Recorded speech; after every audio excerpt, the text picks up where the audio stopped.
respuesta en contra de un agente patógeno. La respuesta adaptativa está mediada principalmente por linfocitos B o linfocitos T, según sea el caso. Los linfocitos B se van a encargar de la producción de anticuerpos y los linfocitos T de la inmunidad de tipo celular. O en el caso de los linfocitos T cooperadores, ayudan mucho a establecer enlaces con las células B para que se puedan producir esos anticuerpos contra los antígenos. Entonces, la inflamación, que es usualmente una consecuencia de la respuesta inmune innata, va a activar los mediadores que desencadenan la respuesta inflamatoria, recluta los leucocitos o los neutrófilos para poder destruir e ingerir patógenos, así como eliminar el daño. Entonces, van a ser las barreras epiteliales, como la piel, las mucosas, las membranas superficiales o los epitelios superficiales del tubo digestivo, por ejemplo. Los neutrófilos, que aquí se los puse muy bonitos. Las células dendríticas, que son estas. ¿A este lado de qué es esta foto? Es la piel. De piel. Entonces, ¿cómo se llaman estas células dendríticas de aquí? Langerhans. Las células de Langerhans. Y las células NK son también de las primeras efectoras y que matan. Aquí les puse la del con. Bueno, la del anino. Y el sistema de complemento. Todos esos se van a encargar de destruir al agente patógeno como primera respuesta, ¿no? Las células que están confinadas o que reaccionan ante un patógeno de primera vez van a ser capaces de reconocer receptores en las células dañadas o en las células que van o en los microorganismos, por ejemplo, y va a haber 4 tipos principales. Los Toll-like receptors, que pueden estar tanto en la superficie celular como en los endosomas. Los Node-like, que esos usualmente están en el citosol, y los receptores tipo lectina y los receptores tipo RIC, que lo que hacen es reconocer las partículas de RNA de los virus. Entonces, cualquier agente que tenga esto, algo que reaccione contra estos receptores, pues va a provocar una respuesta innata. La reacción, cuando se activa la respuesta innata, pues va a haber inflamación, va a haber una defensa antiviral cuando sea el caso, por medio del interferón tipo 1, y puede haber otras funciones defensivas, como es fiebre, edema, vasodilatación, algo que haga que el cuerpo tenga que reaccionar ante un ataque. La respuesta innata, lo más como peculiar es que no hace respuesta ante los antígenos. Entonces, estos receptores lo que hacen es identificar antígenos muy generales en los microorganismos. Porque como no hay una memoria que se vaya a guardar, pues entonces como que lo más primitivo, cualquier cosa que pueda infectar o que haga que un microorganismo sea infeccioso. En cambio, la respuesta adaptativa, pues esta ya es un poco más elaborada, es más especializada, tiene que ver usualmente o siempre con los linfocitos B y los linfocitos T y con los productos de estas células. Se va a llamar respuesta inmune humoral cuando es mediada por linfocitos B. Usualmente es contra microbios extracelulares y toxinas. Y por los linfocitos B, ¿por qué? Porque son los que producen anticuerpos. Y celular, la que es mediada por linfocitos T. Que las células T directamente pueden llegar a matar el microorganismo o el agente. Y las células B usualmente tienen que utilizar como las inmunoglobulinas para desencadenar una respuesta. Entonces, más o menos, estas son todas las células que están mediadas en la respuesta inmune. Esta dijimos que era de la respuesta ¿qué? Innata. Y entonces todas estas son las que más te van a ver involucradas en la respuesta adaptativa. Los linfocitos B con la producción de anticuerpos para que se neutralice el microbio, si se le abre a los neutrófilos y se desencadene también una respuesta inflamatoria. El linfocito T puede reconocer antígenos, pero aparte ayuda a que las células B reconozcan antígenos y creen memoria también, o creen nuevos anticuerpos. Los linfocitos citotóxicos, los CD8, van a matar directamente a las células infectadas, y las células reguladoras T son las células que se encargan de suprimir la respuesta inmune. O sea, cuando ya se acabó todo, como lo que hacían los macrófagos, ya, aquí ya se acabó, ya no hay que producir más células ni hablarle o hacer más respuesta inflamatoria. Y las células NK pues actúan de la misma forma, matando al agente causante. Y eso es la maduración de las células B. ¿Esto ya lo vieron o no? Sí. Más o menos. Bueno, entonces, ¿dónde se originan las células B? Bone marrow. En la médula ósea. Las células B van a nacer de una célula progenitora, ¿no? De una célula pluripotencial que se va a ir hacia el linaje B. ¿Cómo se llaman las células B cuando están inmaduras? ¿Pre? ¿O ¿Células inmaduras? No. no se llaman pre? Se llaman linfoblastos. Ah, sí, linfoblastos. Entonces, los linfoblastos pueden ser pro o pre o linfoblastos solo. ¿Por qué? Porque serían como todavía más inmaduros. Esta célula, en la médula ósea, empieza como su diferenciación hacia célula B. Al salir de la médula ósea, ¿a dónde se va? A la sangre. A la sangre. Y ahí, pues esta célula es una célula inmadura, no tiene más que producción de una sola inmunoglobulina. ¿Cuál es? La M. La IgM. ¿Ok? Aquí ya entonces esta célula es una célula B, se tiene la cadena pesada de la inmunoglobulina y aparte tiene IgM. Como que es una célula B que ya produce anticuerpos. Pero produce pues anticuerpos muy generales, ¿no? El IgM es como para todo. Y luego se va a sangre periférica y se les conoce como células B inexpertas o células B inmaduras o ingenuas. ¿Por qué? Porque no tienen o no pueden reconocer muchos antígenos. Aquí la célula B ya produce IgM e IgD. ¿Cómo le va a hacer la célula para reconocer antígenos? Se tiene que ir a los ganglios linfáticos, como allá. Cuando está todavía como célula inexperta, porque ya no es una célula inmadura, es una célula que nada más no puede reconocer antígenos, se va a la zona del manto. Después de aquí de la zona del manto pasa al centro germinal, que es el que siempre detectan cuando vemos folículos, ¿verdad?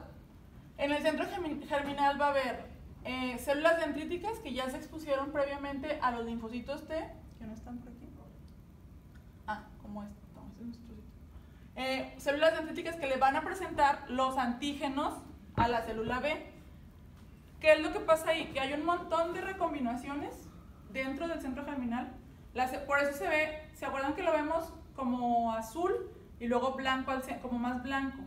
Porque las células están muriendo, o sea, la célula que no resiste como todas las mutaciones que tiene que pasar la célula B para que pueda finalmente producir un tipo específico de inmunoglobulina, pues esa se muere. Y entonces tienen macrófagos ahí adentro que se comen esas células que se murieron, tienen a las otras células que siguen mutando y replicándose.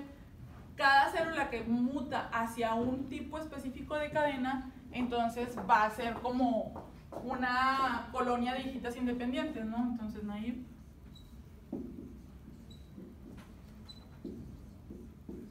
Y luego se va a la célula del centro, es una célula del centro germinal o folicular.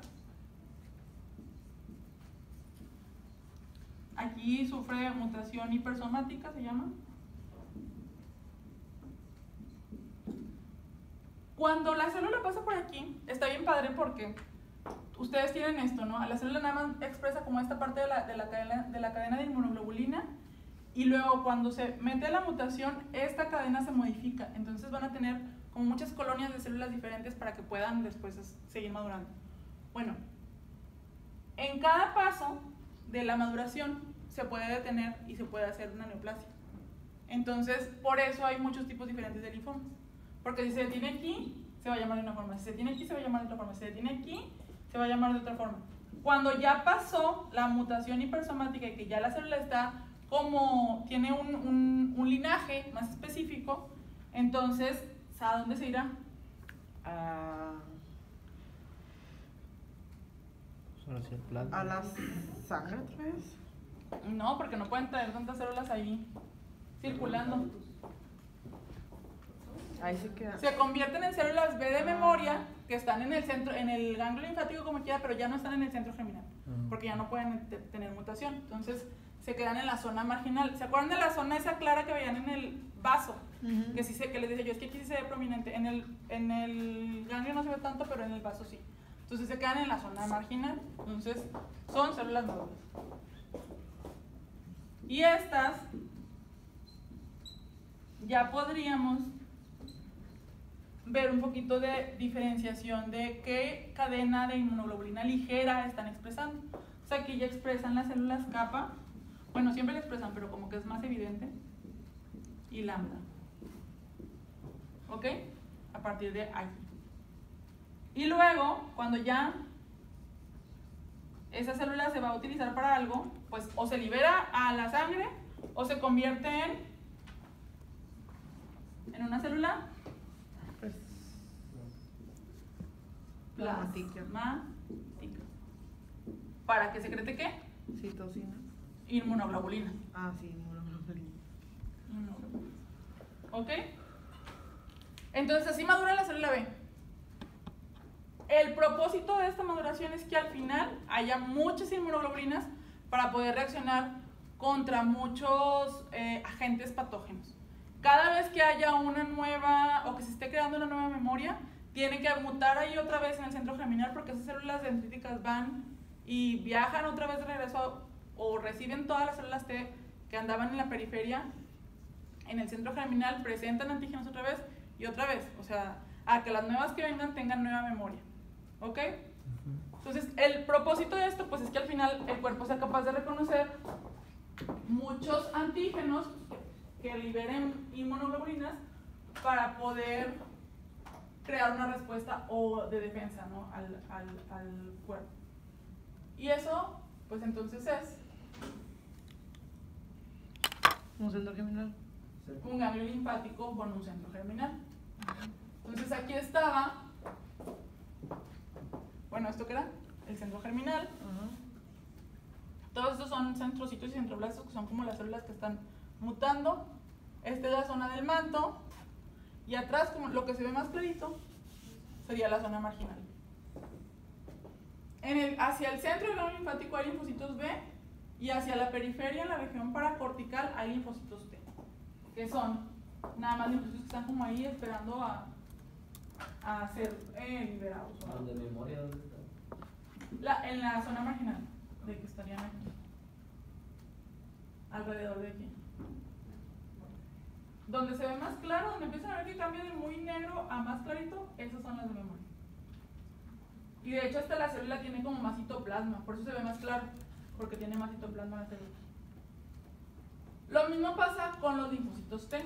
Los linfocitos T igual, pues nacen de una célula progenitora T en la médula ósea. Nada más que ahí está la célula progenitora y tiene que migrar al timo como una célula inmadura para poder diferenciarse entre si va a ser célula cooperadora o célula citotóxica.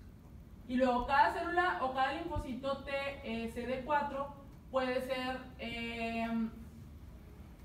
TH2 y ¿cuáles son las otras dos? TH1 y TH2 y 17, ¿sí? Muy bien. Y la célula T o la citotóxica igual, es como, se comporta un poquito más como una célula medio NK.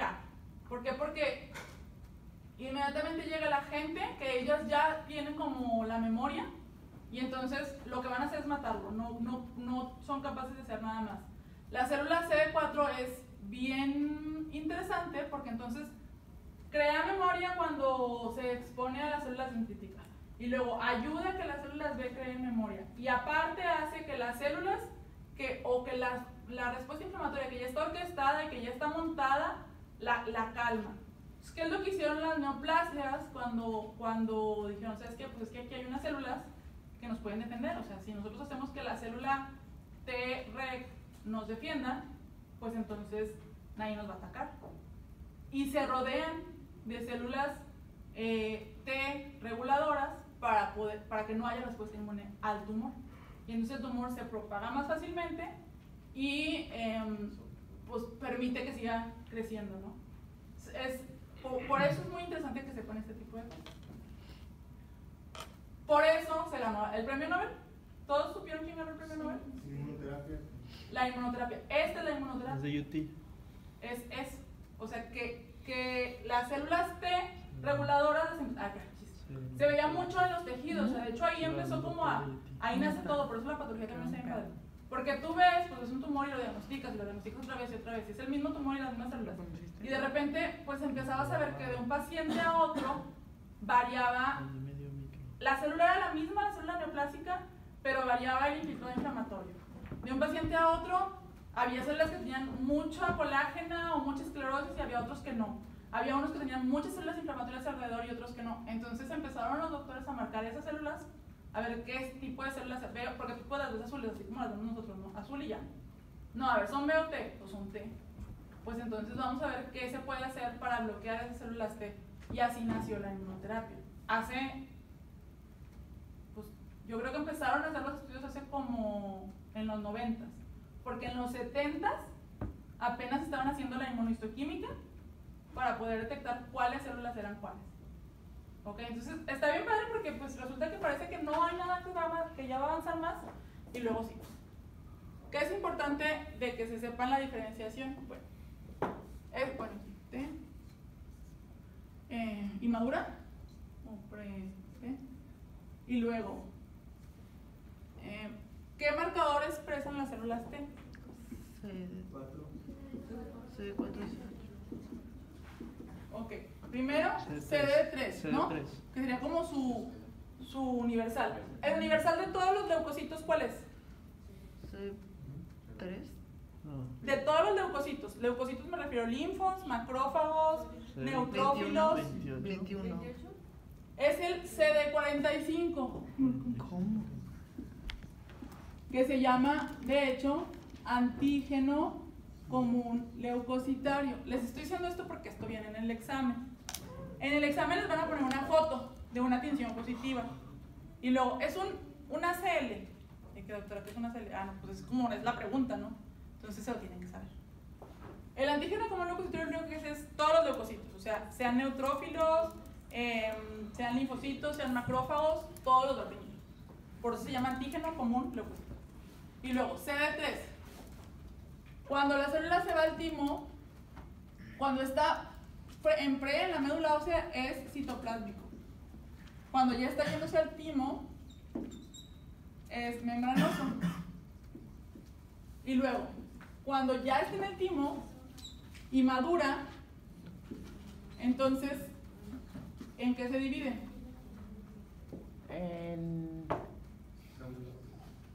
En célula CD4 operadora o CD8. Sería como la de los T, la más básica. Los linfocitos T que ya están en esta etapa en el timo o que ya están maduros,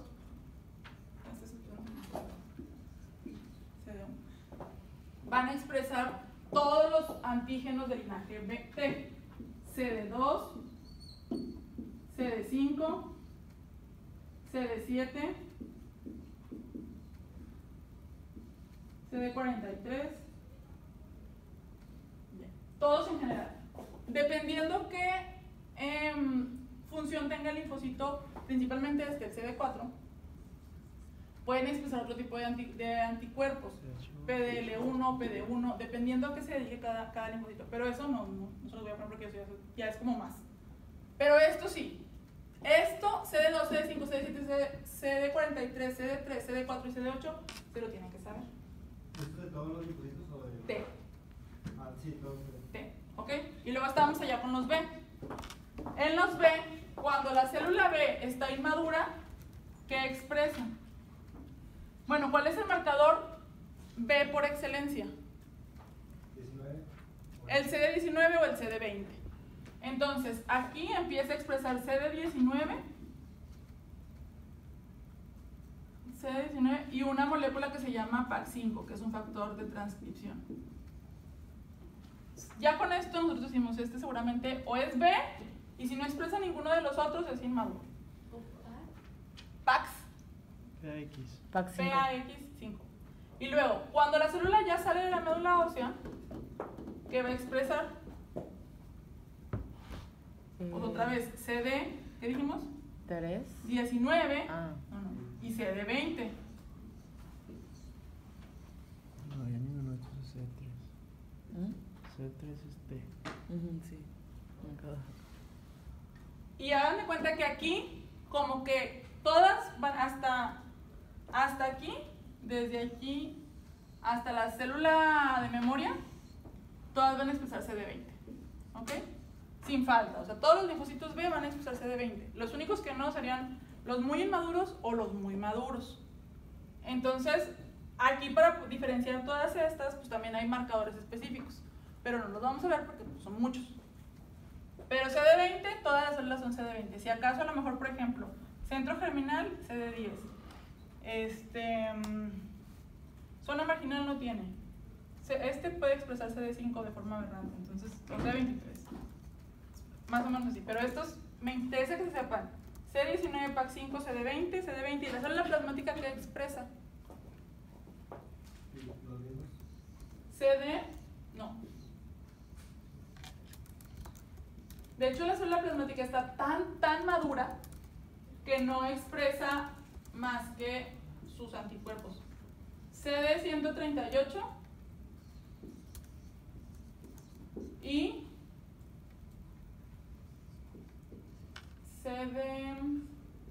CD38 y cadenas ligeras. Kappa o lambda. Aquí en kappa y lambda hagan de cuenta que pasa lo mismo que con CD4 y CD8, que son excluyentes, kappa y lambda también. La célula nada más puede tener o kappa o lambda. ¿Para qué sirve mucho, por ejemplo, ver kappa y lambda en los geles de electroforesis? ¿Alguien ha visto un gel de electroforesis? Sí. Que es como como una grafiquita y ven en dónde se está acumulando más cualquiera de las inmunoglobulinas, o si generalmente es IgM, IgG, IgA, kappa y lambda. Bueno, acuérdense que de aquí hasta por aquí nomás tiene IgM, IgD, y luego aquí ya tiene IgG. Y luego acá puede tener todas las inmunoglobulinas, pero pues si no se acumula no es problema. Kappa y lambda, que es de las células plasmáticas, para eso sirven. Si hay una población que está clonal, se va a acumular. Entonces van a tener una población que esté mucho IgG y mucho kappa. Mucho IgM y mucho kappa otra vez. O mucho IgM y mucho lambda. Eso le habla al médico que hay un pico que no está funcionando adecuadamente y que se están acumulando las células ahí. Porque todo debería de estar pues en armonía, ¿no? Como combinado. ¿Sí? ¿Qué otra célula vimos? Las células NK, ¿qué marcador expresan? CD56 y CD16. ¿Ok? También eso se lo tengo que dar. La NK que es... ¿cómo es? 56 y 16. Ujú.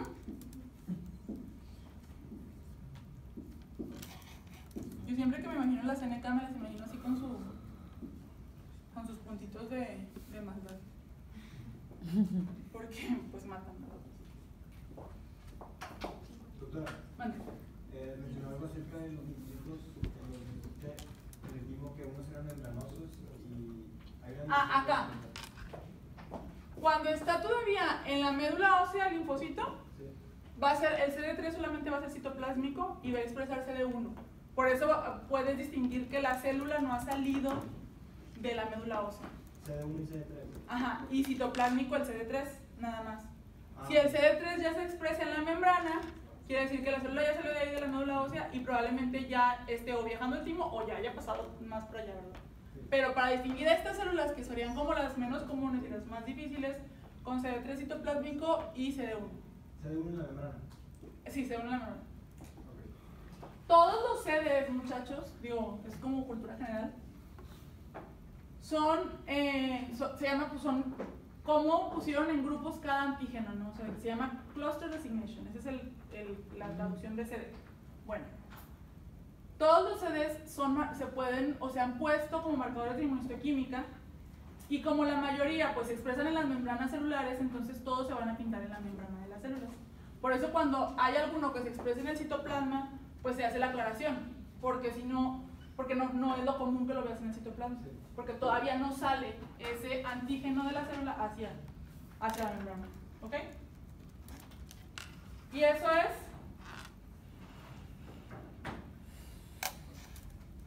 un timo, ¿verdad? ¿Cuál de los dos es el timo?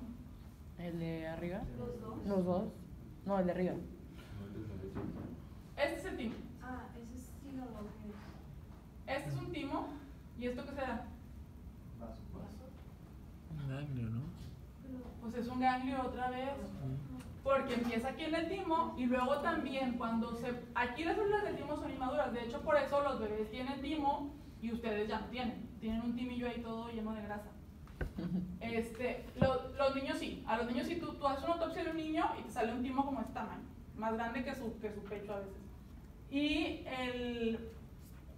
saliendo del timo ya las células se van a los ganglios periféricos, ¿no? Ya sea al vaso, a los órganos periféricos, perdón, al vaso, al ganglio, a la sangre periférica. Y en el ganglio linfático se almacenan en la paracorteza, que es en esta zona de aquí, y en la región interfolicular, que sería lo que queda en medio de los folículos. Entonces, miren, así para que no se les olvide. El CD4 siempre va como a actuar de buena persona, y el CD8 es más efectivo. ¿Ok? Y bueno, esas son las células que hacen o que median la respuesta inmune adaptativa. Cuando la cantidad de antígenos, la cantidad de citocinas, la cantidad de anticuerpos en las células es excesivo, o las células se acumulan de forma excesiva, o por alguna razón se está produciendo más anticuerpos de los que debería, entonces se produce una respuesta hiperinmune o hipersensible. Algo que no es normal, la respuesta hipersensible no es normal porque la célula no debe reaccionar de esa forma o hiperreaccionar, pero puede ser debido a múltiples causas como generales, pero siempre son 4 tipos principales.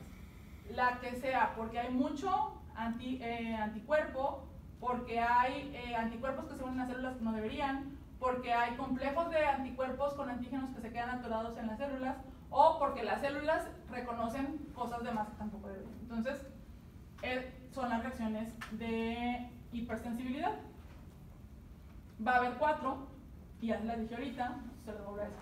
La tipo 1 es la que se conoce, o la más común, que la vemos como las alergias, ¿no? La gente que tiene alergias tiene hipersensibilidad tipo 1.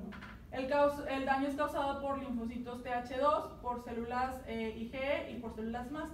Usualmente el linfocito agarra como a reconocer el antígeno, produce la IgE específica para ese antígeno, y cuando se vuelve a exponer el individuo al antígeno, entonces hay una respuesta exagerada. Aquí usualmente aparte hay intervención de mediadores inflamatorios que van a reaccionar sobre los vasos y el músculo liso, por eso el paciente tiende a tener como dilatación de los capilares o constricción del músculo liso. También participan citocinas proinflamatorias para que haya nada más como más reclutamiento de células inflamatorias, principalmente eosinófilos. La tipo 2 es la sensibilidad mediada por anticuerpos. Esta es por secreción de IgG e IgM, que promueve la fagocitosis de las células a donde van y se pegan. Entonces va a haber mucha IgG o mucha IgM que está reconociendo células propias como dañinas. La tipo 3 es la que se conoce como enfermedad por complejos inmunes. Estos complejos van a activar el sistema de complemento y usualmente el daño se produce cuando el complejo se atora en alguna superficie vascular, como en un vaso de pequeño calibre. Por eso el daño siempre tiende a ser en terminaciones vasculares terminales. Por ejemplo, en el riñón, en la piel, ¿dónde más? En la retina, ¿dónde más?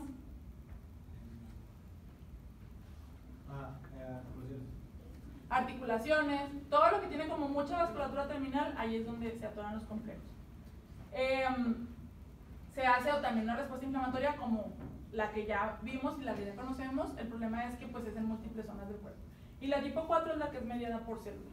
Entonces, y ustedes ya se la saben. La tipo 1 era La principal, la inmediata. la inmediata. La tipo 2, la mediada por anticuerpos. La tipo 3, Complejos. por complejos. Y la tipo 4, la mediada por células. De cada una se tienen que saber un ejemplo, por lo menos, pero pues de preferencia muchos. La tipo 1 va a ser de instalación rápida, aparece generalmente minutos después de la unión del antígeno con la célula efectora. Obviamente ya esa célula estuvo expuesta previamente a ese antígeno, tuvo que haber una exposición inicial. Van a participar las células cebadas y los basófilos para liberar los gránulos y ayudar a crear como la respuesta inflamatoria. Puede ser local o generalizada. Por ejemplo, local, denme un ejemplo de una hipersensibilidad local. Cuando pica el mosquito. O una abeja. Una abeja, por ejemplo, los guantes, cualquier cosa que sea como por contacto, ¿no? Las generalizadas son las que producen una respuesta masiva, como el asma, por ejemplo. Sí, que hay mucha participación de mediadores inflamatorios y el paciente se afecta en general. Aparte, tiende a ser, cuando ya es una respuesta muy generalizada, tiende a ser como una cascada de eventos. Empieza un evento y si no lo detienes, el paciente se lo puede llevar, puede ser fatal, lo puede llevar hasta la muerte. El mediador mande. La anafilaxia también no es. La anafilaxia es un ejemplo de hipersensibilidad 1. Y el mediador de este, pues va a ser la IgE. La rinitis alérgica, el asma, las respuestas iniciales usualmente son de 5 a 30 minutos. Hay hipersensibilidad inmediata que puede presentarse como después de horas o de días, pero el paciente como que constantemente presenta los síntomas. Presenta una respuesta inicial, se mantiene como en respuesta inflamatoria y luego continúa con la respuesta. Se ve más, yo creo, que en los pacientes de asma, de que empiezan con un ataque de tos o con una respuesta pequeña, pasa la noche o llega casi de pasar el siguiente día y se broncoespasma, porque sigue habiendo mediadores inflamatorios ahí. Cuando hay inyecciones parenterales es cuando puede haber las cosas como más graves. O cuando hay una respuesta anafiláctica por mucha exposición a los antígenos, esas serían como las que son más difíciles de revertir. Y esto era lo que les comentaba. Usualmente, pues el momento cero va a ser cuando el paciente no está expuesto al alergeno o al antígeno. Y luego hay una reacción inmediata, se calma la reacción, pero cuando empiezan a llegar neutrófilos, eosinófilos a las mucosas o al sitio donde está expuesto el antígeno, entonces hay otra fase de reacción tardía porque se empiezan a liberar los gránulos de las células que llegaron a la respuesta inicial. ¿Por qué eosinófilos? Los eosinófilos son los encargados de la respuesta de diferencialidad tipo 1. Ah. La IgG les habla a ellos, para eso es. Entonces, Que... siempre que vean eosinófilos en un tejido, hay nada más dos respuestas. Que sea por hipersensibilidad 1 o alergia, o por parásitos. Y los parásitos medios son como que también un tipo de hipersensibilidad, o sea, porque si no, ¿por qué iba a estar ahí? Okay. Bueno. Sí, las citocinas también son importantes. Por ejemplo, la 4, la 5. No sé, para el examen o para ahorita, o para la vida. Para la vida es muy importante. Sí. Para la reacción inflamatoria, sí.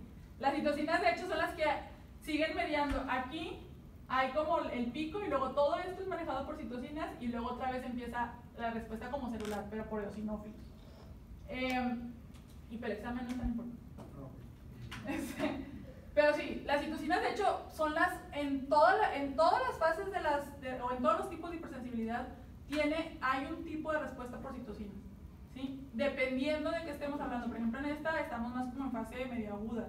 En la mediada por células, las citocinas son otras, con interferón y eso para atraer macrófagos y células T. Entonces, son diferentes, pero sí, todas tienen como su papel en cada tipo de hipersensibilidad. Y esto era lo que les decía ahorita. Entonces la célula llega, más bien el antígeno llega, se expone a las membranas. En las membranas acuérdense que hay células dendríticas, como las células de Langerhans. Estas células agarran la información activación del antígeno, lo exponen a los linfocitos T, y luego esos linfocitos T pues se van al ganglio linfático, al centro germinal, lo exponen a los linfocitos B, y lo que hace el linfocito B es crear múltiples células que produzcan IgE para ese antígeno. Cuando ya está como la producción lista de IgE con las células plasmáticas, entonces cada vez que este antígeno llegue y se pegue a una superficie, ya directamente, en lugar de hacer como que toda esta célula plasmática ya está lista para hablarle a las células más y a los eosinófilos para que se haga la liberación de mediadores inflamatorios. ¿Ok? La tipo 2 son los anticuerpos que les dije que se unen a células o a superficies celulares, las preparan para matarlas. Entonces, pues es muy malo, ¿verdad? Porque imagínate que llega un antígeno tuyo a una célula tuya y te quiere matar.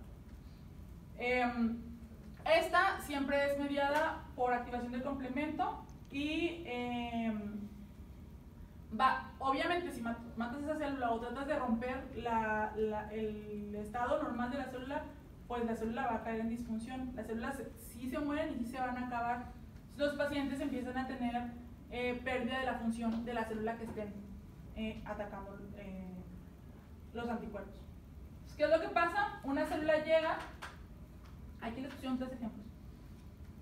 Este es como uno en general. Se activa el complemento porque se opsoniza la célula, se activa toda la vía de la inflamación, van los fagocitos y se comen a la célula que dijeron que era mala. Entonces, cuando, por ejemplo aquí, ¿qué es esto? ¿Una neurona? Es una terminación. Ajá. En las terminaciones, ¿de qué enfermedad es ejemplo esta? De miastenia. ¿Qué es lo que pasa? Los anticuerpos, quién sabe por qué, se van y se pegan o reconocen como antígenos a los receptores de acetilcolina.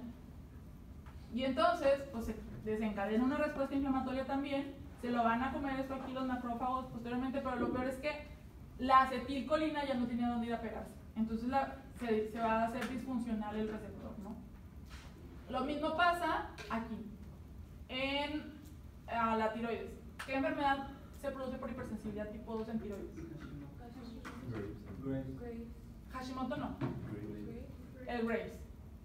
¿La Hashimoto por qué es? La Hashimoto es tipo 4. ¿Celular? Sí, casi estoy segura. Ni idea. Este es 2. Es que hay anticuerpos también en la...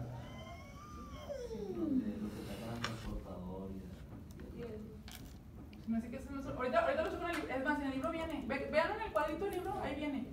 Pero es que, por ejemplo, en Graves, una es agonista y la otra es antagonista. En Hashimoto, pues va a ser antagonista. No sé si... Pues sí, pero como quiera, aquí se me hace que sí participa más. O sea, la hipersensibilidad sí es de tipo 4, porque hay mucha célula metida ahí. Y acá no. O sea, acá no ves células. No. En Graves tú ves, de hecho, una tiroides con un Graves. Y se ve una tiroides nomás con mucho... No funcionan los receptores. Y no sale líquido, o sea, está ahí todo atrapado en los folículos.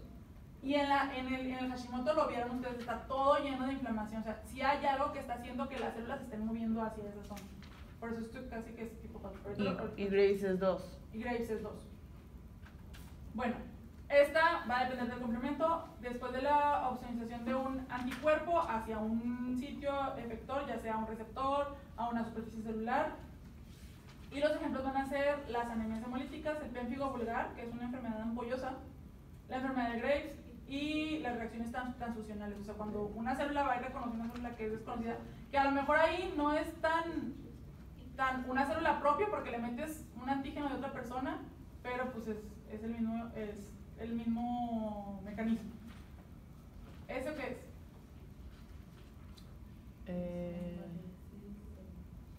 ¿Estómago? No. ¿Qué es piel? Parece la piel, porque tiene las... ¿Parece?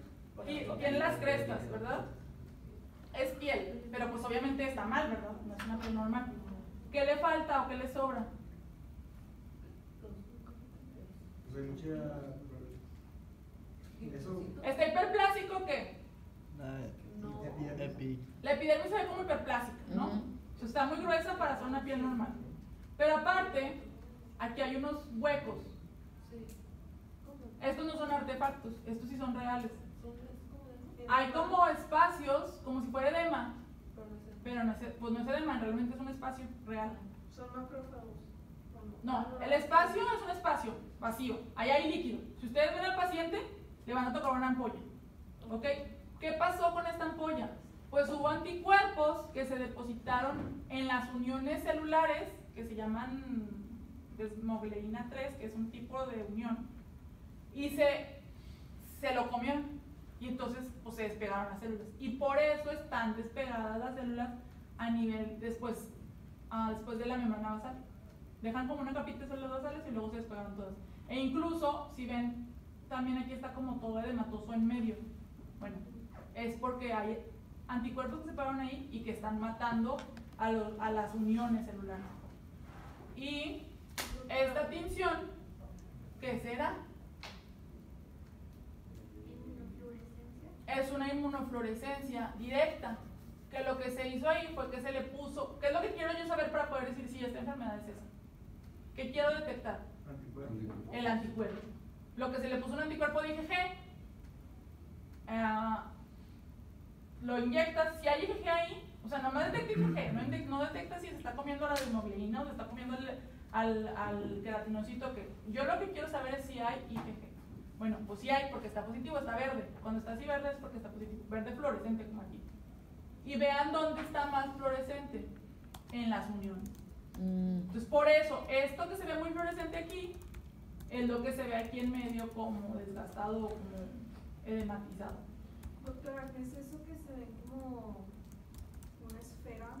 Como con ¿Estas? varios núcleos? Ajá. Esa es queratinización. Como estamos en la piel, Ah. está hiperplástica y está empezando a ser como queratina. Pero, ok. La tipo 3 van a ser las enfermedades por complejos inmunes. Son anticuerpos que se unen a antígenos y que forman complejos. Pueden ser antígenos propios o antígenos que se crearon posterior a alguna exposición no prevista. Por ejemplo, con el lupus. El lupus se supone que son anticuerpos ¿anti-qué? Anti-DNA. Antinucleares o anti-DNA. Los anticuerpos antinucleares normalmente ante ninguna situación tendría por qué estar expuesto el DNA de una célula o las histonas o ninguna parte del núcleo tendría que estar expuesta directamente a los antígenos, los anticuerpos, para que eso lo agarre como un antígeno, porque como nunca lo ven, pues esto es extraño y lo agarran como un antígeno. ¿Qué pasa con estos pacientes? Que son muy sensibles a la luz ultravioleta y se empiezan a romper las células de la piel, sufren como apoptosis por la luz ultravioleta y entonces ahí es donde se empieza a exponer el núcleo a las células dendríticas que están ahí. Porque pues acuérdense que ahí se recibe como que toda la información.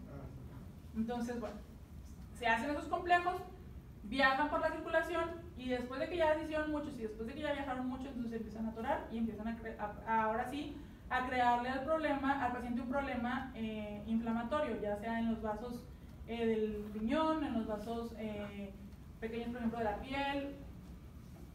Todo es por el depósito de los complejos inmunes. Se va a activar el sistema del complemento y va a haber otra vez una respuesta inflamatoria, pero aquí sí, como se quedó atorado en un solo lugar, pues sí se va a ver el daño tisular crónico. O sea, sí vamos a ver la respuesta en el sitio donde está. Siempre los anticuerpos que se fijan a esas lesiones van a ser de tipo G e IgM y se van a unir a los fagocitos. Entonces, pueden ser lo que les decía, exógenos o endógenos. Van a producir inflamación y una vasculitis necrotizante o se va a ver como necrosis fibrinoide y pues se pueden depositar en múltiples órganos. Básicamente, ¿esto qué es? Un vaso, ¿verdad? O sea, anda un pobre antigenito ahí libre circulando, llega un anticuerpo y entonces se empiezan a pegar todos entre sí, llega un neutrófilo, los detecta y entonces se produce una respuesta inflamatoria. Esos son los ejemplos de hipersensibilidad tipo 3. El lupus yo creo que es como el más fácil de que se acuerden, pero también la glomerulonefritis estreptocócica, la poliarteritis, la artritis reactiva, La enfermedad del suero y la reacción de Artus son ejemplos de enfermedad tipo hipersensibilidad tipo 3. Una pregunta, ¿por qué? Ujú. ¿Por qué, o sea, el lupus viene más que nada por anticuerpos, por fallas en las células que exponen el ADN? Ajá. Sí, o sea, la célula como que es más sensible para morir por apoptosis, pero células que están en sitios muy específicos, por eso les daba el ejemplo de la luz ultravioleta y de la piel. O sea, por ejemplo, a lo mejor, pues si siempre hay apoptosis en el cuerpo, ¿no? O sea, si en el ganglio linfático que estábamos viendo ahorita, hay apoptosis porque la célula ya no creó tantas inmunoglobulinas, pero ahí no hay células que estén para reconocer a esos antígenos que se están creando. Porque lo que están haciendo en el ganglio linfático es presentando los antígenos, no reconociéndolos. Cuando pasan ese tipo de reacciones, o sea, apoptosis o cosas así, en sitios donde hay células que permitan reconocer antígenos como nuevos, entonces, que por ejemplo células de Langerhans en la piel, hay apoptosis que no debería, no tendría por qué estarse muriendo los queratinocitos de la nada, entonces agarran esos antígenos del núcleo y los procesan como antígenos propios, o sea, malos, algo externo. No tienen que ser queratinocitos de la piel, ya nada más, pues el DNA del paciente ya está como, pues ya, yo voy a hacer anticuerpos contra esos. Cualquier ahora, segunda exposición, porque siempre hay una exposición primera, ¿no? Es esa. La segunda es cualquier tipo de apoptosis, ahora sí. Entonces ya se muere otra célula por otra cosa y pues, mira, yo reconozco, este pedacito de DNA, yo lo reconozco y órale. Se forman los complejos y luego se van y se atoran. Más o menos así. ¿Sí o no? ¿Eso qué es? Pues, Por eso es respuesta inflamatoria Es- generalizada. ¿O no? sí, al final, después de que primero se pegan los antígenos todos juntos contra, los anticuerpos todos juntos contra los antígenos y se hace una bola que se atora en un vaso. Ajá. Luego empieza la respuesta inflamatoria.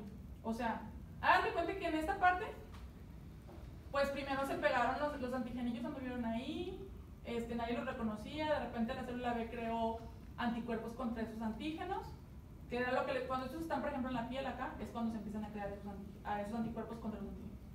Llegan los anticuerpos, ahora sí los reconocen, se quedan pegados entre ellos, hacen un complejo.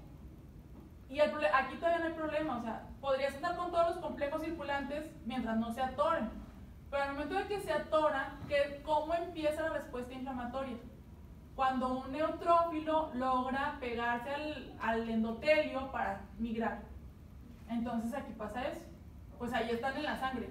Llega un neutrófilo, reconoce este anticuerpo que anda ahí libre, se pega al complejo y entonces produce una respuesta inflamatoria.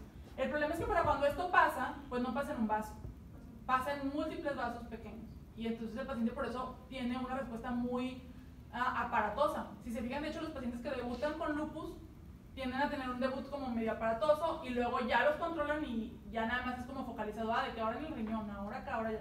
Pero el inicio es más aparatoso pues porque anduvieron circulando ahí los complejos un tiempo antes de que se reconociera, pues hicieron una respuesta. ¿Y no queda fibrótico el vaso?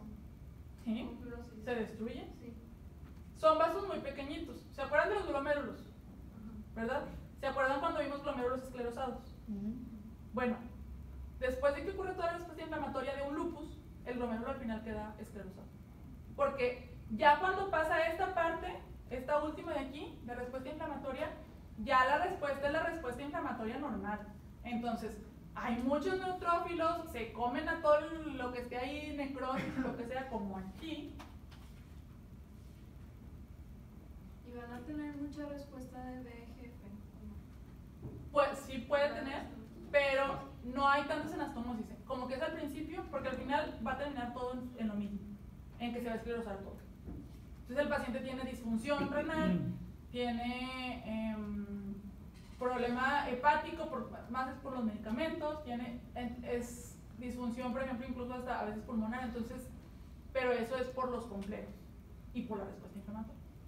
¿Sí? El problema de todas las reacciones de hipersensibilidad es ese, que al final desencadenan una respuesta inflamatoria. Si se pegara nada más un antígeno con un anticuerpo, pues no importa, o si se liberaran las citocinas ahí locales, pues no importa. El problema es que al final se crean suficientes citocinas o se atoran suficientes complejos para que se desencadene una respuesta inflamatoria completa. Tan completa como cuando se cortan con una hoja de papel y se inflama y le dura hinchadillo el dedo, pues lo mismo, pero imagínense que todo el cuerpo. Entonces, ese es el problema. Y, bueno, entonces no me dijeron qué era eso. Necrosis. Pues no es necrosis todavía. ¿Qué órgano es lo que estamos viendo? ¿Qué tejido es? Es un vaso. ¿Qué tiene el vaso? ¿Ya es organización? ¿Tiene qué? ¿Organización ya? Organización, no, porque no tiene un coágulo atorado ahí adentro. No, pero infiltración de... Sí, se infiltraron los complejos o los linfocitos. Se quedaron aquí atorados. Este es el endotelio. Y esto de aquí da la luz. Todo esto son células inflamatorias que se fueron metiendo. Como se ve en el esquema. Como se ve aquí que apenas empieza como a hacerse hiperplástico la pared. Bueno, acá ya está todo completo. Se infiltran las células inflamatorias y empiezan a crear una respuesta completa. Y entonces hay hiperplasia endotelial, hay vasculitis y hay necrosis fibrinoide, que aquí no se ve todavía bien la necrosis fibrinoide. No, hay también hipertrofia de la capa muscular. Es más, todo esto está hipertrofiado. Y luego hay linfocitos también ahí. ¿O no? Que vean el vaso con neutrófilos adentro, así, en medio de la pared, piensen en complejos. ¿Ok? Más o menos, como que más o menos para que no se confundan con otras cosas vasculares. O sea, vaso con células inflamatorias en la pared, van a pensar en vasculitis primero y luego, pues si son vasculitis, usualmente es por complejos. Es la única vasculitis que podría no ser por complejos, sería la que está mediada por ANCAS, y esa es una tipo 2, creo. ¿Estos pacientes tienen hipertensión? ¿Pueden tener hipertensión? Sí. Sí, porque al final se cierran, o sea, esos vasos se cierran. ¿Dónde es más frecuente que se atoren los complejos en el riñón? Entonces como que la respuesta empieza ahí. No es como que les va a dar un infarto, porque no, los vasos como que ya las coronarias son más larguitas que los vasos de los glomérulos, o más gruesas. Entonces el problema empieza siempre donde hay los vasos más pequeños y donde hay una gran cantidad de vasos pequeños. Entonces el riñón es como de los órganos que se afectan más rápidamente. Pero entonces ahí, o sea, es vasculitis y complejo, ¿o no? El complejo ustedes no lo van a ver. En pato no lo van a ver el complejo. Al ver la vasculitis van a pensar que es por complejos. Ok. ¿Sí? Ajá. O sea, esta es la reacción tisular a la hipersensibilidad. Esto de acá ocurre en micro. Entonces esto no lo van a ver ustedes, pero sí van a poder ver lo que pasó en consecuencia a. Los eosinófilos no es la primera parte que se libera, por ejemplo, en la hipersensibilidad 1, pero es la respuesta a que después de que se liberaron IG, entonces se vinieron los eosinófilos y empezaron también a hacer su desorden. Ese es otro ejemplo de una vasculitis. Y todo esto de aquí, ahora sí, ¿qué es? ¿A qué se parece? Es... ¿Troma? No. Es un vaso, ¿verdad?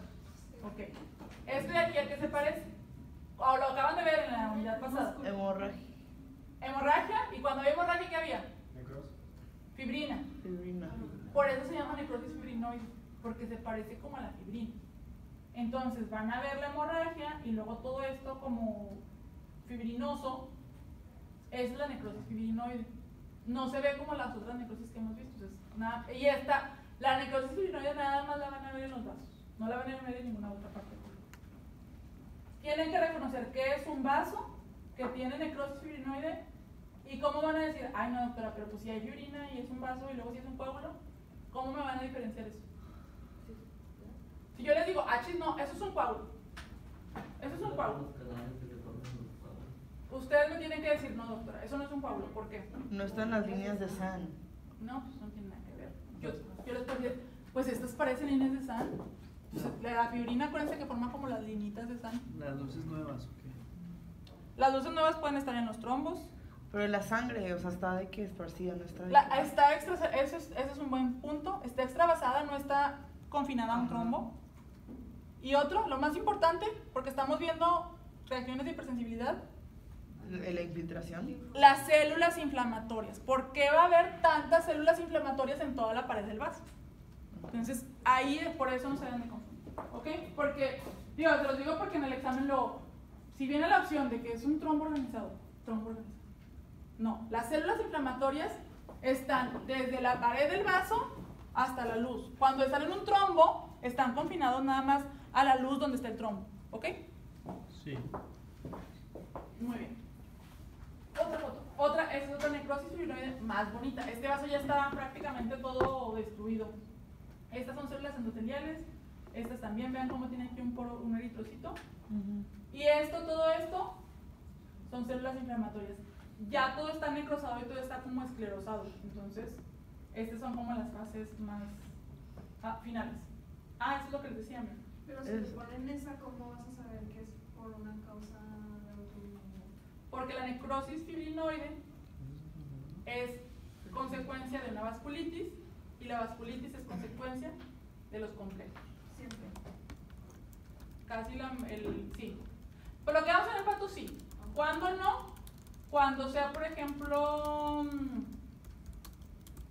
pues no, casi siempre de hecho. A menos que sea una por neutrófilos. O sea, los neutrófilos van y se pegan en la pared de los vasos. Pero esa no se ve tanto en pato. O sea, no la puedes ver en el microscopio. ¿Ok? Entonces, piensen más en complejos.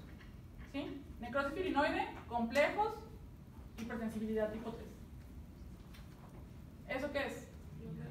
Un glomérulo. Y vean, el pobre glomerulito cómo anda en friega. Normalmente lo tendrían que ver aquí vacío. Pero todo esto de aquí, eso blanco de ahí, esto de aquí, todos son luces, son las luces. Normalmente ustedes no las ven. Entonces las luces capilares aquí están llenas de ¿qué? ¿Qué les parecen esas celulillas que andan ahí? Eosinófilos. Neutrófilos, son neutrófilas. Entonces no tiene por qué haber ahí infiltrado inflamatorio, pues tiene que estar medio séptico. Este es un caso de una glomerulonefritis postestreptocócica. Se atoraron los complejos y luego se hizo un complejo aquí en la membrana basal. Y entonces se ve igual, buscas los anticuerpos ahí y están positivos en la inmunofluorescencia. Y así podemos ver qué tipo de antígeno es. O... Pueden ver nada más qué tipo de inmunoglobulina está depositando. Con la inmunofluorescencia es lo que se puede ver.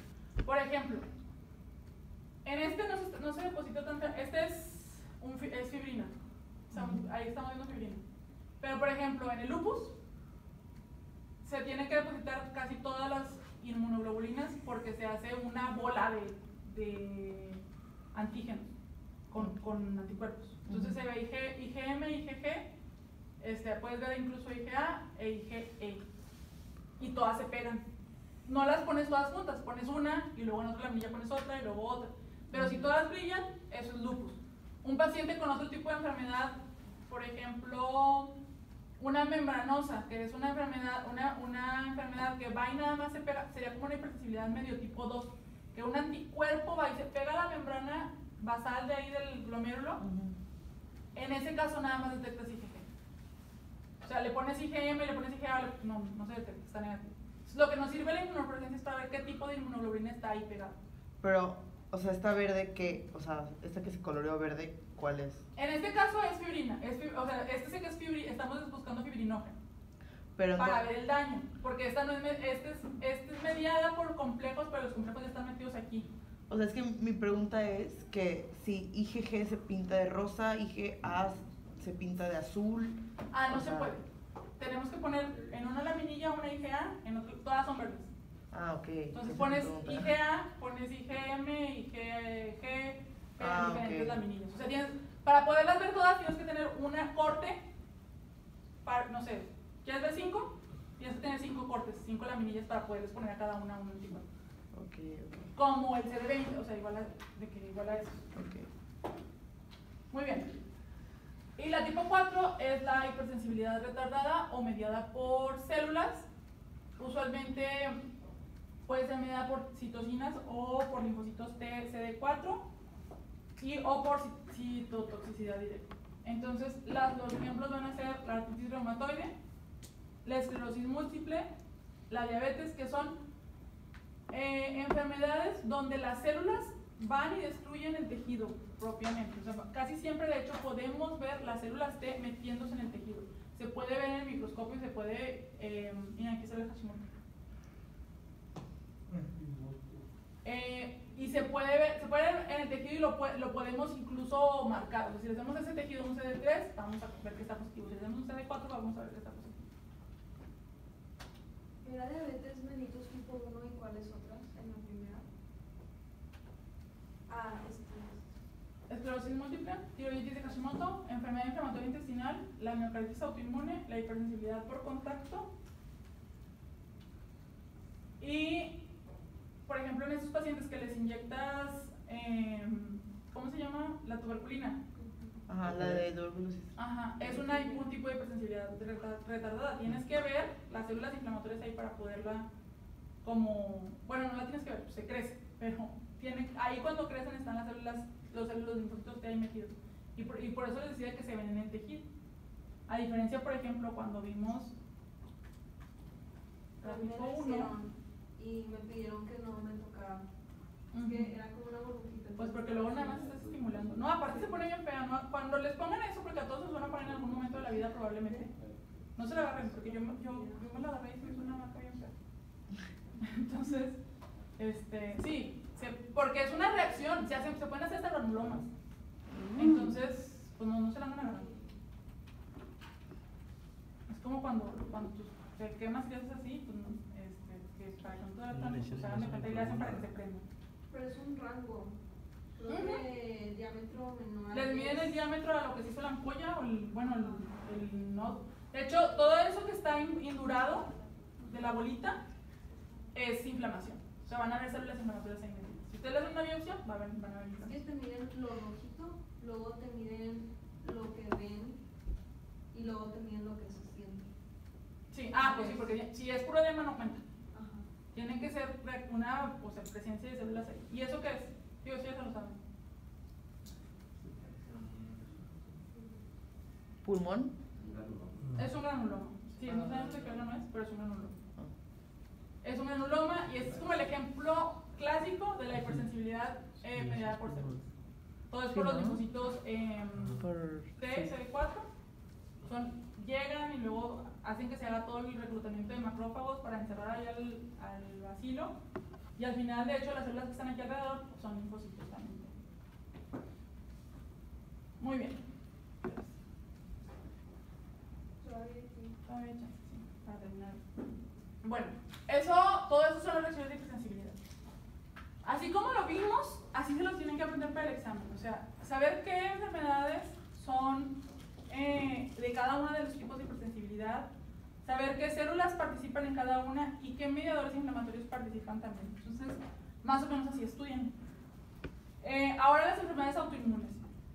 Pues es un poquito relacionado como a las hipersensibilidades, pero no está dividida de la misma forma. Entonces, las enfermedades autoinmunes lo que son reacciones inmunológicas contra antígenos propios, ya sea que estén mediadas por anticuerpos o que estén mediadas o haciendo complejos inmunes o que estén mediadas nada más por célula. Bueno, cada una tiene una expresión diferente y se expresa en el paciente también de forma diferente. Estas se presentan en el 2 por 5 a 2 o 5% de la población en países desarrollados. Yo creo que, de hecho, como que en el tiempo se han hecho un poco más frecuentes las enfermedades autoinmunes de lo que eran anteriormente. No estoy segura de si sea nada más como ambiental o ya de que todos traemos ya una genética ahí predispuesta. Pero Y bueno, estaba viendo que porque hay más higiene. Sí, también, sí. De hecho, un pediatra ¿alguien le interesa la pediatría? Yo. Bueno. Hay un doctor, nada más para como que lo tengan ahí, el dato. Se llama Ricardo Acosta y tiene un blog. El de Torreón. Él es muy bueno y da muy buenas recomendaciones para la vida. De hecho, no es ni siquiera, son de pediatría, pero tú las lees y dices, sí es cierto, o sea, no es tan bueno andar fumando weed en cualquier momento. O sea, sí es cierto, no hay. O sea, habla de la marihuana en los niños porque es un chorro de que. ¿En YouTube o dónde? No, tiene su blog y escribe. Entonces de repente publica se tarda como 15 días o 3 semanas en publicarlo. Pero cuando publica, todo es súper interesante. Y justo eso era lo que decía, de que los pacientes, ahorita todo el mundo está tan obsesionado con la limpieza, que entonces los niños ya no desarrollan tolerancia inmunológica y entonces cualquier cosa se reconoce como, pues, como extraña. Y cualquier cosa te produce o una reacción masiva o una infección muy importante, ¿no? O sea, porque no, el paciente no está acostumbrado a convivir con el tipo. ¿Cómo se llama? Ricardo Acosta. Ricardo Acosta. Es una persona bien interesante. Sí. Su hijo es pianista y el otro hijo es golfista. Sí, De que los dos son profesionales. son en lo que como hacen, sí. lo que uno quiere es de que llegar a ser en la vida algún día. Si tú tienes hijos, quisieras que eso te pasara, o sea, que tus hijos logren hacer lo que tú no. Si tú pensabas que ibas a ser bailarina y no fuiste, Sí. pues bueno, ellos sí. Y la mamá de Su mamá Dani. es patóloga. Y la mamá de Dani es patóloga. Sí. Ella fue maestra de esto. Entonces, Wow. gracias a ella yo soy patóloga. Qué ¿Ellos padre. de verdad estudiaron en el TEC o qué? ¿No? ¿No? Son de escuelas normales, como de colegios, pero no de TEC. Y estudiaron en la Facultad de Medicina allá en Torreón y luego se fueron a México. ¿También es músico? ¿O es El hijo es músico. Ah, Ricardo Acosta es el hijo, ¿qué me hace? Oye, Es pianista, o sea, bueno, paréntesis. Pero está bien padre, muchachos. Yo creo que es bien difícil lograr un balance entre la carrera de medicina y la vida personal. Porque la carrera te exige muchas cosas. Y luego uno, pues como te exige mucho y das mucho, pues quieres mucha recompensa y dedicas mucho tiempo a la medicina. Pero pues no, o sea, al final uno viene a la vida para disfrutar la vida y para aprender a vivirla, no para nada más trabajar. Y finalmente la medicina todo lo estamos haciendo mucho por un trabajo, ¿no? Pocos yo creo que se dan que nada más por gusto. Entonces, lograr ese balance entre ser buen médico, ser buen padre, ser buen esposo, ser buen hijo, es muy complicado siempre. Eso a todos los médicos nos va a pasar o les va a pasar a ustedes también.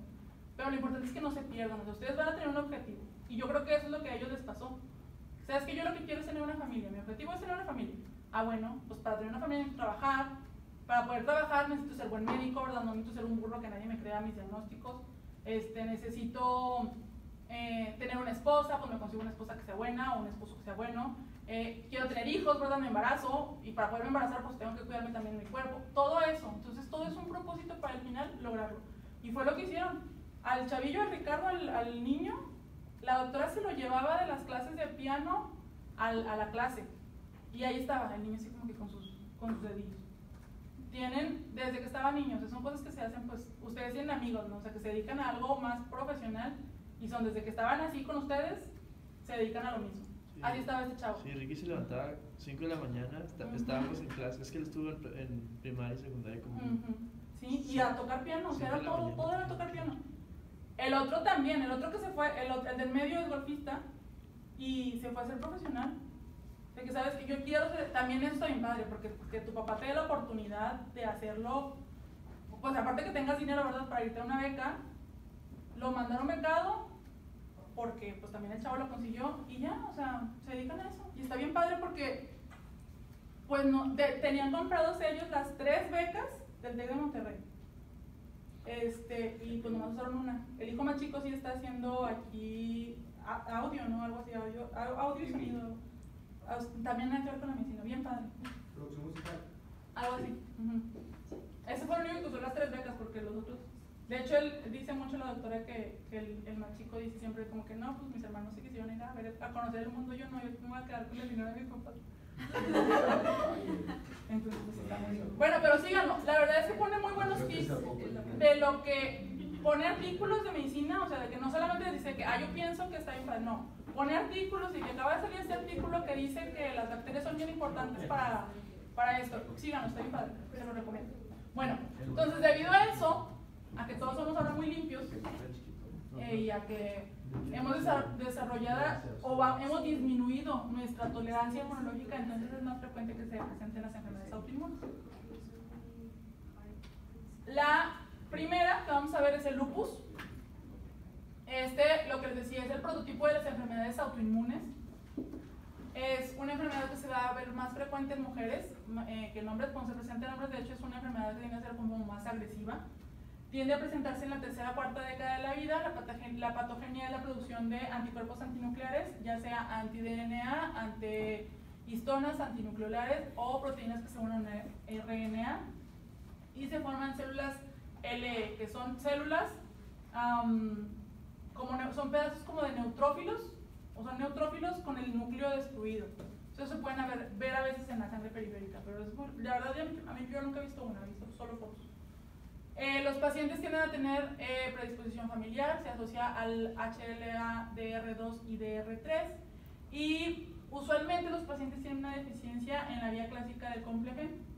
Entonces también los pacientes que se someten o que se están expuestos constantemente a radiación ultravioleta, lo que les comentaba de la apoptosis allá en la piel, y las células,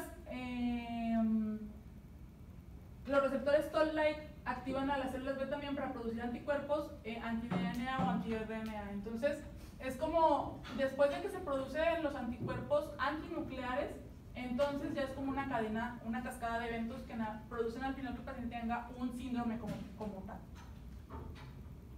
Eso ya lo vimos, son los anticuerpos que van a tener los pacientes con lupus. El 40-50% puede estar acompañado de anticuerpos antifosfolípidos también. Y eso es lo que comentamos.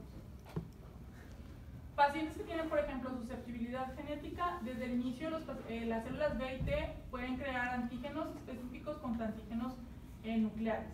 O en pacientes que no tienen como tanta susceptibilidad genética, pero que se someten a agentes externos como radiación o como luz ultravioleta, entonces, de hecho, si han visto que hay un incremento en el cáncer espinocelular en los lechos mundiales por la luz ultravioleta de los... ¿Del Delish? Sí. Porque es muy mala, o sea, la luz ultravioleta es lo peor que hay, pues si todo el mundo salimos a la calle y nos ponemos bloqueador, porque vas y le metes la mano ahí a una lámpara de luz ultravioleta. Sí que te puedes poner bloqueador. Y la luz de aquí, de las lámparas, esas también genera radiación ultravioleta. Y entonces, yo porque tengo una amiga de mi mamá que es pintora, entonces nomás tenía luz, o sea, pintaba en su casa, paisajes o cosas, lo que fuera. Y le dio un carcinoma espino en la piel, en la cara. Y dije, pues yo ni salgo, o sea, yo no salgo, no soy una persona que anda en la calle. Y sí, es la luz de las lámparas. Entonces, por eso cuídense mucho. Luego hay uno llorando. Ay, pero todo mata, doctora. Sí, pues sí, nada más que como quiera, cuídense. El problema es que, no, lo que les dije, no te mueres. El problema es que no te mueres. Y como quiera te sale el cáncer y ahí estás todo mortificado. O sea, tengo un paciente que me ha hablado como 10 veces el pobre señor y yo no le dejo contestar principalmente por eso, porque en realidad lo que tiene el paciente es que está mortificado. Doctora, ahora voy con este doctor, ¿qué hago? O sea, ¿yo qué le puedo decir? Yo nomás dice el diagnóstico, pero como que fui la única que le agarró el teléfono. Y entonces es eso, o sea, es gente que ya, o sea, ya me estresé, pues ya me dio cáncer, nadie quiere que le dé eso, entonces por eso, cuídense, otra vez. Porque es eso, o sea, ya cuando les dé que, no hombre, pues si yo decía que algo me iba a morir, pero no me quiero morir de esto. Entonces, tengan cuidado. Bueno, entonces la luz ultravioleta hace, o las células de la epidermis sufren apoptosis y entonces estos antígenos se depositan en el estroma del tejido y entonces se crean los anticuerpos. ¿Qué es lo que pasa al final? Que estos anticuerpos o las células plasmáticas van a producir estos anticuerpos para que se empiecen a pegar a los antígenos en los vasos. Usualmente el daño va a ser por el depósito de los complejos y estas son las células que les decía, las células L. Este es un neutrófilo, como todo esto, y tienen esa como una vacuola en el núcleo, una vacuola como de vidrio espulido rara. Les digo, yo no las he visto porque casi no me toca ver tantos extendidos, entonces, pues no, pero así se ve. Y en la hipersensibilidad tipo 3 va a ser por activación del complemento y a veces los pacientes pueden incluso desarrollar datos de hipersensibilidad tipo 2 porque hay anticuerpos que se van específicamente contra las células de la sangre, que son contra las plaquetas o contra los leucocitos. Y este es otro ejemplo de ¿qué órgano? Es un riñón. Fíjense cómo también está celular, o sea, hay muchas células dentro de los capilares Pero aparte, ya empiezan a ver esto de aquí, que les recuerda. Fibrina. Ajá, es necrosis fibrinoide en el capilar glomerular. Entonces, pues esto es una reacción por completo. Y esta sí, le pones el anticuerpo contra IgG, pues ahí está positivo. Lo que está muy brillante. Mi abuelo era pediatra. Y esto es lo que me decían. ¿Neta? Yo me preguntaba que si, No, se, sí, ya no que lo si entiendo. se cicatrizaba todo. Sí. Se empezó a sentir Después mal, y de entonces- que se depositan los complejos y se desencadena una respuesta inflamatoria, la respuesta inflamatoria va a terminar en lo mismo, en que lleguen los La macrófagos, ve mi papá. se deposite la colágena y se remodele el No, se le tejido. queda viendo Entonces, todo esto. estos glomérulos que están No, viendo aquí, quiero estos ver. son glomérulos de un paciente con lupus en enfermedad terminal. Se Pues ve aquí ya no toda filtra la nada. fibrosis líquido. Ya nada más es colágeno. Un corazón gigantes. Los pacientes van a tener esta manifestación como en alas de mariposa, y es más que nada por las zonas expuestas al sol. Así se ve lo que les comentaba de la apoposis en la piel. Vean cómo se ven como pedacitos de núcleos y se empieza a destruir, o los queratinocitos se empiezan a destruir ahí en la unión dermoepidérmica. Este de abajo es una inmunofluorescencia también. Y está aquí nada más pegada en la membrana basal. Todavía así grandecito, ahí está como que. Eso es una manifestación que se ve en el vaso, que se ve como las arteriolas del vaso se ven como telas de cebolla. Se me hace que hay eso. Y esto es como respuesta ya como de la cicatrización. Se empieza a colagenizar todo alrededor de los vasos. ¿Cómo podemos distinguir este del que es amniótico, el De una trombosis, trombosis amniótica? no, porque el otro está en el pulmón, este está en el vaso. Y la otra nada más la van a ver casi en el pulmón. Y este no. Vean, el vaso está aquí. Ah, ok, ya. Y todo esto es nada más la pared, Ah, que se ok. hizo como toda esclerosada por la... Háganme cuenta que antes aquí estaba todo lleno de células inflamatorias, pero pues ahorita ya es puro... Ah, ok, puro ok. colágeno. Y esta es otra foto de otro paciente con lupus. Este ya, vean cómo los capilares están como adelgazaditos. Mm. Y aparte, sí hay reacción inflamatoria porque la cápsula de Bowman está pegándose al ovillo capilar, entonces es como si estuviera como protegiéndolo de la inflamación. Esta igual, vean, este es un capilar, está lleno de células y aquí se ve un poquito de necrosis o de tejido ahí depositando. Este es el depósito de la inmunoglobulina en forma como de listón o de bandas. Ahí en la membrana, está como quiera granular y ya. ¿Eso qué será? Otro lupus. ¿Qué órgano es? Corazón. ¿Y qué tiene? Es amarillo. ¿Necrosis? ¿Qué es esto? ¿Qué es esto? Si lo ven rojo, ¿qué piensan? Pues una hemorragia. Es inflamación. Ajá. ¿Cómo se llama? Cuando hay en las valvas. La mural, no, No. vegetativa. Hay Trombosis vegetaciones, ajá.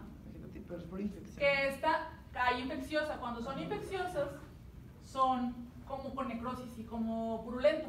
Como Ujú. cuando ven una apendicitis, que se ve así como la fibrina y la necrosis. Cuando es infeccioso se ve así. Cuando es inflamatorio o autoinmune se van a ver así las vegetaciones. Nada más rojitas o rositas. Endocarditis verrugosa.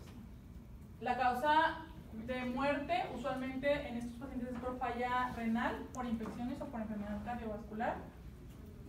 Y luego sigue la artritis reumatoide.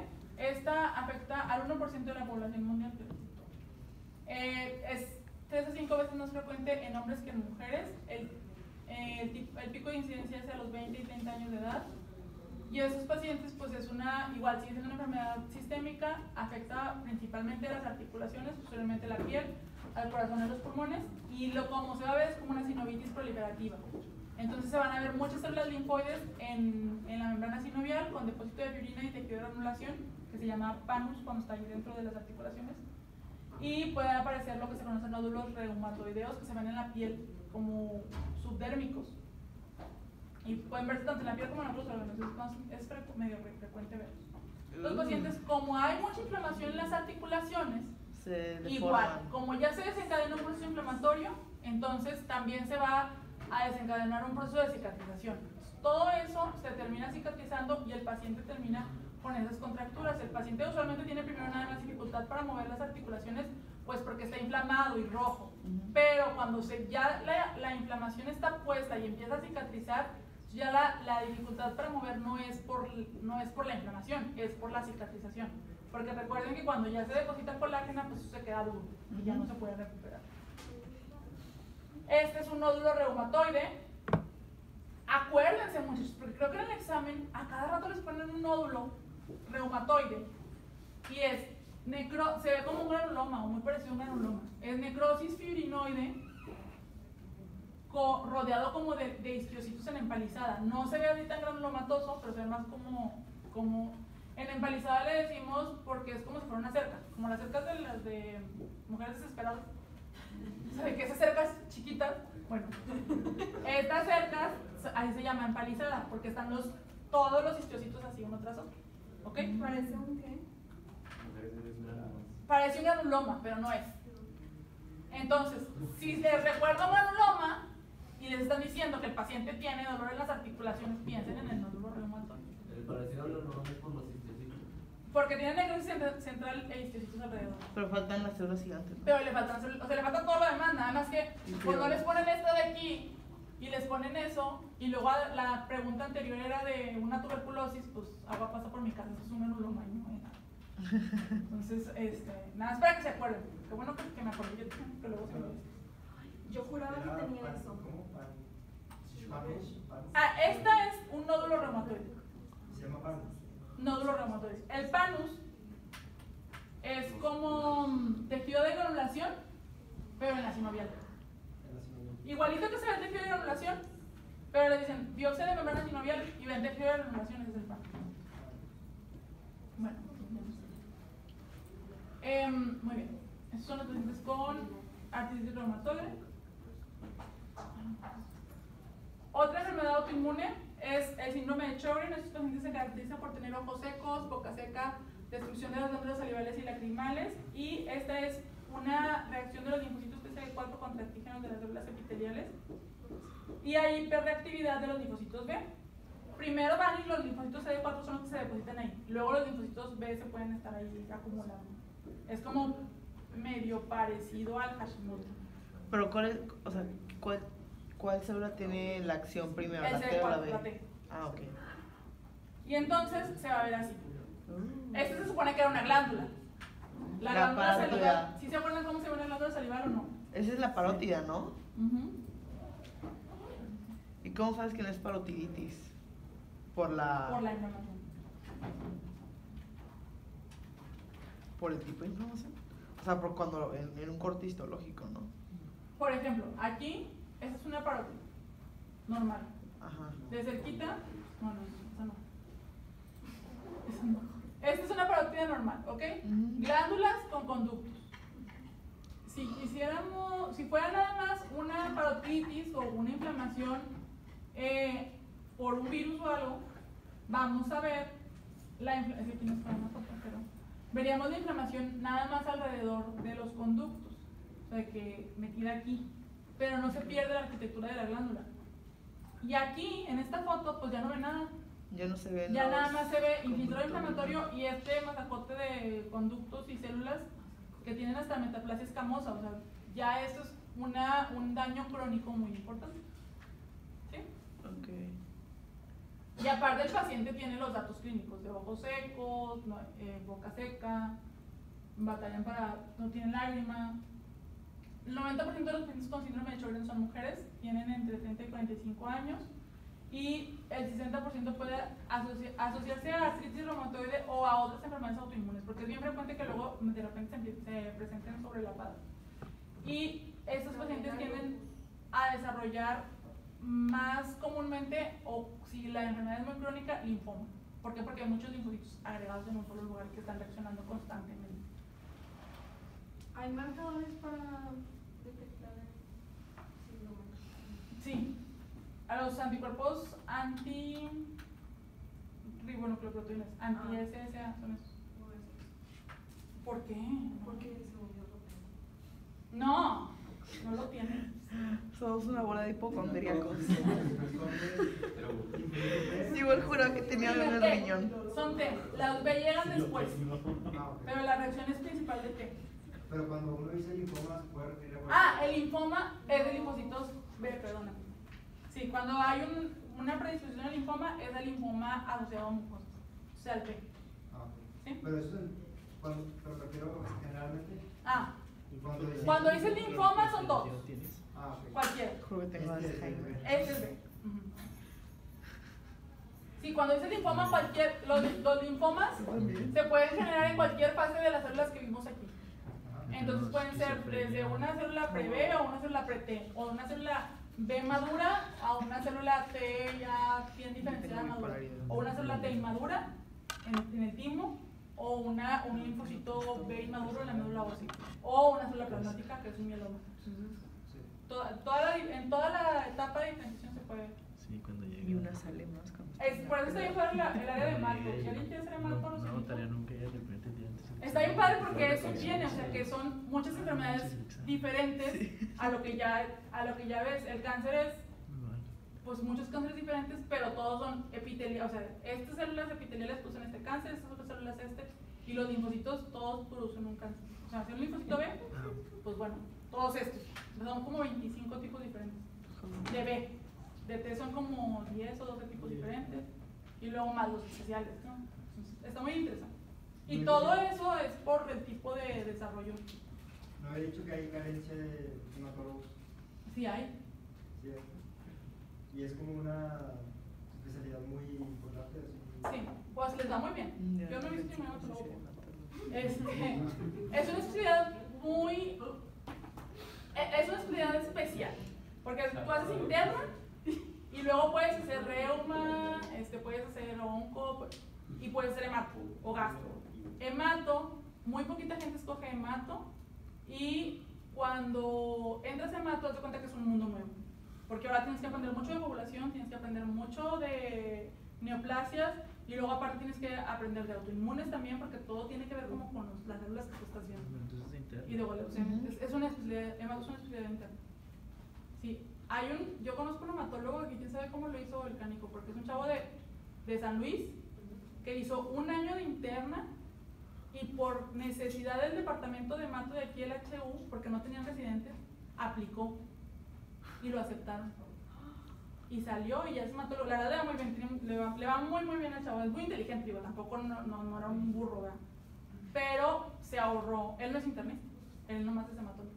Oh. Entonces se ahorró, pues, 3 años de trabajo. Digo que finalmente sí te sirve, ¿verdad?, ser internista, pero pues depende, o sea, depende mucho como que a qué te vayas a ir. Sí. Si te vas a dedicar a hemato y te vas a dedicar a coagulación, pues sí tienes que ser internista de preferencia. Si te vas a dedicar a hemato y te vas a ver por las leucemias, pues realmente ser internista no sufres tanto, porque pues lo básico lo puedes tratar. Sí. Ustedes, muchachos, vean todas las oportunidades que les vayan saliendo. Todo lo que salgan, agárrenlo, mientras vaya con su propósito en la vida. Y sí, o sea, sí se puede, sí. Este chavo, por ejemplo, que hizo menos años, la gente que se va de Estados Unidos, que hay muchos, está muy padre.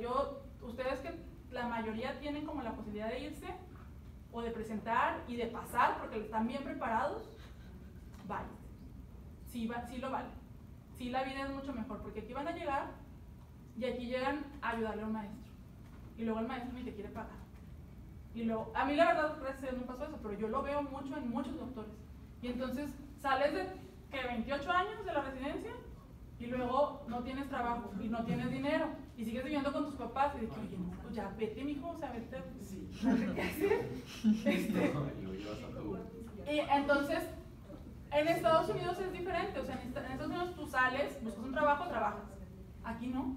Aquí sales, buscas un trabajo y, bueno, te voy a dar trabajo conmigo para que me ayudes, y yo te voy a dar de todo esto que ganamos, tú te vas a quedar con este. Entonces sí está pesado. Aquí en México lo que tienes es que, o sea, la ventaja, pues es que vives como mexicano, ¿verdad? de que te puedes saltar todas las reglas, puedes hacer muchas cosas diferentes, pero pues si lo que quieren es una vida ordenada, muy bien, ya vamos a acabar. Nos faltan como 3 diapositivas.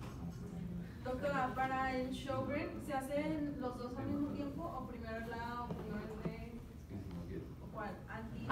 Sí, los dos. Sí, los dos. De hecho, casi cuando a un paciente con autoinmunes les estás buscando algo, si el paciente pues no tiene mucho recurso, te vas enfermedad por enfermedad, pero si no le haces casi toda la batería, porque si no tienes como, si tienes lupus y como ya tienes anticuerpos contra otra cosa, el paciente se va a comportar diferente. Si tienes Sjögren y tienes anticuerpos contra otra cosa, el paciente se va a comportar diferente. Si le haces para lupus y le haces nada más para antihistonas, pues no. Entonces tienes que hacerle todo completo, porque ahí sí no sé cuál sea la frecuencia de uno y otro, pero sí es muy variable. O sea, hay pacientes que están 1000 seguros que no es lupus y luego te mandan una biopsia y tú, oye, es que está depositando aquí todo en la inmunofluorescencia o lo estás viendo en la histología muy como un lupus y pasan 2 o 3 meses y luego ya se positivizan los anticuerpos. Entonces, sí, para los autoinmunes es muy complicado. Yo admiro mucho a los reumatólogos que ven estas cosas porque está muy difícil. Los pacientes aparte son bien especiales. Por eso te lo digo, Julia, para que no te conviertas en un paciente especial. Es que no, muchachos, de verdad, los pacientes con enfermedades autoinmunes tienden son pacientes que yo creo que son muy sensibles a los cambios del ambiente. Entonces son pacientes que constantemente se te están enfermando. Que ya lo tienes controlado de lupus y luego hay otra vez por otra, o sea, no sé, fue a la playa y ya se enfermó otra vez. Son pacientes muy complicados. Yo les huyo. Hasta las biopsias, a mí me gusta ver las biopsias de la esclerosis sistémica, pues ya vamos a acabar. Estos pacientes lo que tienen es fibrosis extensiva en múltiples tejidos, es una enfermedad vascular obliterativa, es depósito de tejido colagenizado en los vasos usualmente. Entonces, ¿qué es lo que pasa? Que todo lo que se tapa de los vasos por la esclerosis entonces se empieza a atrofiar o a necrosar. Hacen los pacientes un síndrome de Krebs, que es calcinosis, fenómeno de Raynaud, dismotilidad esofágica, esclerodactilia y telangiectasias. Y igual, es una reacción que usualmente o el paciente recibe tiene susceptibilidad genética o recibe un estímulo externo. Se activan los linfocitos B y T, hay autoanticuerpos, se producen citocinas profibrosas y entonces se empieza a sintetizar más y más matriz extracelular. ¿Y qué es lo que pasa cuando lo ves en el tejido? Pues que entonces ves todo lleno de colágeno, ¿sí? Se pierden los anexos cutáneos y entonces igual, como hay mucha colágena, los vasos se empiezan a obliterar y entonces por eso es el fenómeno de Raynaud y por eso se hace toda la piel como delgadita. Si ven, este paciente tiene la piel muy delgadita, las uñas prácticamente bien chiquitas, vean las yemas de los dedos casi ya no existen, es por eso, porque ya no tiene buena vasculatura. Y ya acabó. Esto era de las células MAS. ¿Por qué las células MAS se llaman células MAS? ¿Por qué las células más Por más En alemán. Porque ¿Qué significa son gorditas, Ah, son gorditas, sí, ¿no?